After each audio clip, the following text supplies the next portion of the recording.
bersama kami dalam Berita Sulawesi Tengah. Bagi Anda yang baru bergabung, berikut kembali kami hadirkan 3 berita utama hari ini. Mantan Gubernur Sulawesi Tengah Banjela Paliutju resmi bebas dari penjara setelah menerima grasi.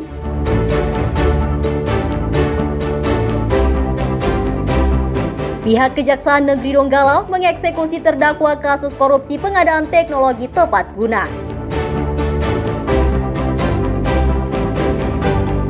Pemerintah Provinsi Sulawesi Tengah mendorong Danau Poso menjadi Taman Nasional dan Geopark Global Dunia.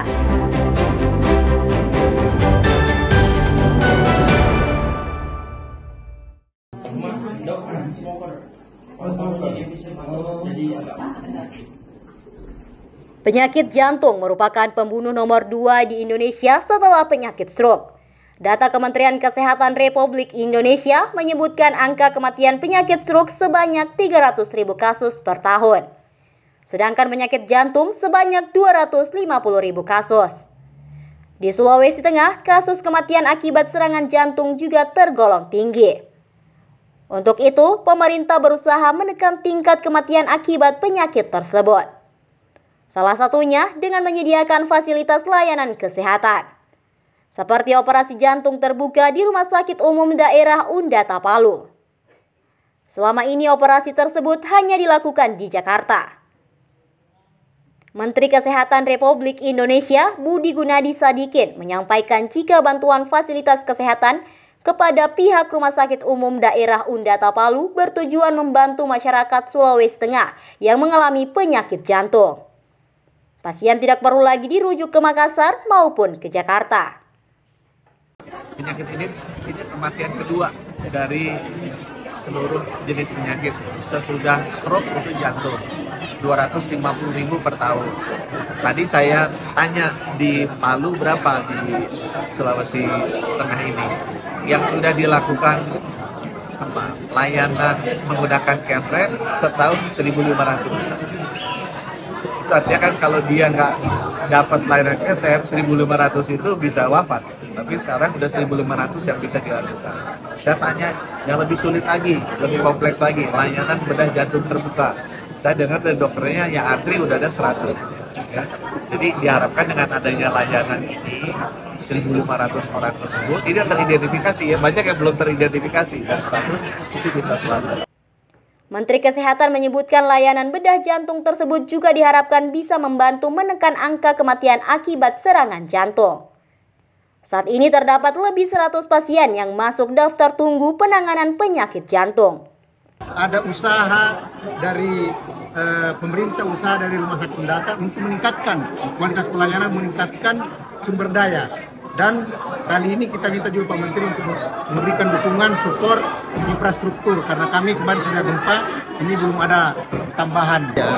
Nah sekarang kita lagi menunggu, karena ini membutuhkan biaya besar, ya harus berproses.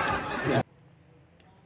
Selain bantuan fasilitas kesehatan, kementerian juga berupaya meningkatkan jumlah dokter spesialis jantung di Sulawesi Tengah. Saat ini jumlah dokter spesialis jantung di Sulawesi hanya 15 orang dan 5 orang diantaranya bertugas di RSUD Undata Palu.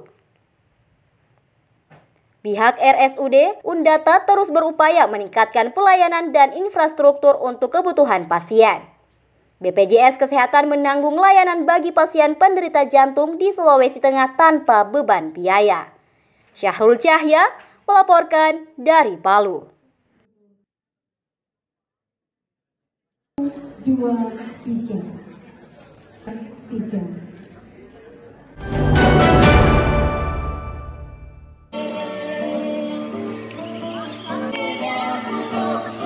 Budayawan, komunitas seni dan masyarakat di Kecamatan Pamona, Pusalemba, Kabupaten Poso menggelar Festival Mosintowo tahun 2025. Kegiatan yang berlangsung hingga 2 Agustus ini mengangkat tema Taman Bumi Poso. Festival Mosintowo 2025 bertujuan untuk mewujudkan Poso menjadi taman nasional bahkan menjadi geopark global dunia. Perjuangan berbagai pihak untuk mewujudkan Poso menjadi taman nasional dan geopark global UNESCO telah sampai di Kementerian Energi Sumber Daya Mineral. Pemerintah Provinsi Sulawesi Tengah telah menyiapkan dokumen rencana induk sebagai syarat penetapan Geopark Poso menjadi warisan geologi nasional. Melalui festival ini, masyarakat diajak untuk mengenali warisan geologi, hayati, dan budaya Poso. Sekaligus menjadi ajang kebudayaan yang memadukan pengetahuan lokal dengan modern dan ekspresi seni. Berbagai program edukatif dan budaya disajikan dalam kegiatan ini. Antara lain Museum Mini Geologi dan Museum Biota Danau Poso yang menampilkan situs geologi dan kekayaan hayati endemik. Di Festival Musim Tuhu tahun 2025 melibatkan anak-anak sekolah untuk mereka bisa memahami tentang Geopark Poso. Di dalam festival ini ada berbagai macam kegiatan yang dilaksanakan. Salah satunya adalah karnaval yang melibatkan 8 sekolah SDN yang ikut di dalam karnaval ini dengan menampilkan tentang Taman Bumi Poso. Sedangkan kegiatan budaya meliputi tradisi makan bersama, dongeng berbahasa Pamona, tarian tradisional modero yang menjadi simbol harmoni dan persatuan hingga pameran seni rupa dan galeri kupu-kupu.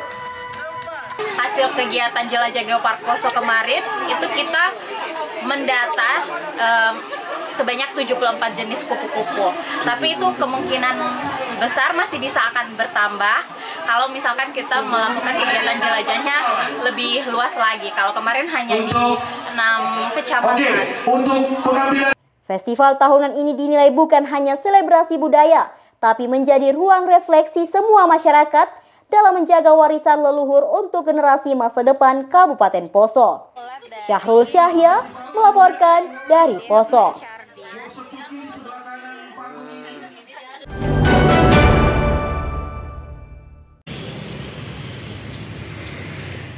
Masyarakat Kota Palu memiliki banyak tempat alternatif untuk rekreasi dan jalan-jalan. Salah satunya Taman Doyata Petobo yang terletak di Jalan Bulili, Kecamatan Palu Selatan. Lokasi ini selalu ramai dikunjungi masyarakat, terutama saat akhir pekan dan liburan. Taman Doyata yang pernah terdampak likuifaksi kini kembali ramai dengan berbagai aktivitas pengunjung. Selain berolahraga, kumpul bersama teman-teman hingga sekedar jalan-jalan untuk menghilangkan stres.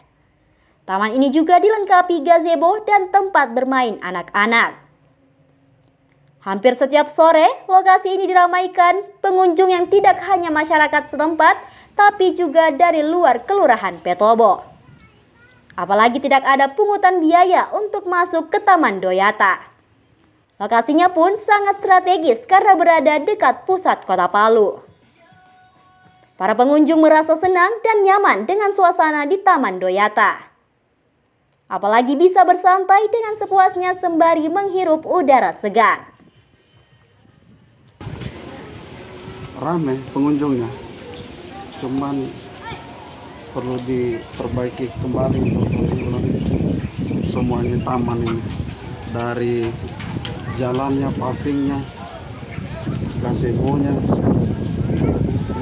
taman-tamannya sebelah selatan. Di sini cukup asri karena banyak pepohonan, banyak juga tanaman yang cukup rindang. Jadi untuk pendapat saya tempat ini cocok dijadikan tempat berlari. Tapi Kak, ada di sini ada minusnya juga. Kalau misalnya di sini menurut saya fasilitasnya kurang memadai. Terus habis itu untuk jalannya juga cukup kurang baik karena banyak rusak-rusaknya ya Kak. Terus ini kan taman. Tapi kalau misalkan biasanya kalau saya lewat waktu malam, pencahayaannya kurang Kak. Sayangnya, sejumlah fasilitas yang ada di taman tersebut sudah mengalami kerusakan karena kurang terawat. Padahal lokasi ini bisa menjadi tempat rekreasi favorit bagi masyarakat Palu. Cindika Estianti melaporkan dari Palu.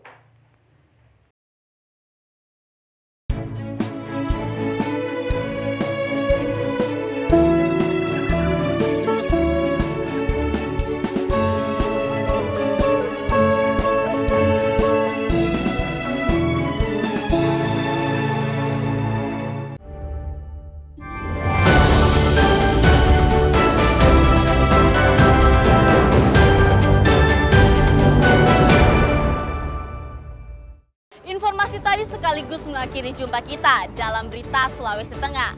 Atas nama rekan kerja yang bertugas, saya Dela Rizka mengucapkan terima kasih atas kebersamaan Anda. Selamat beraktivitas dan sampai jumpa. Songgom Polasi, Tabe.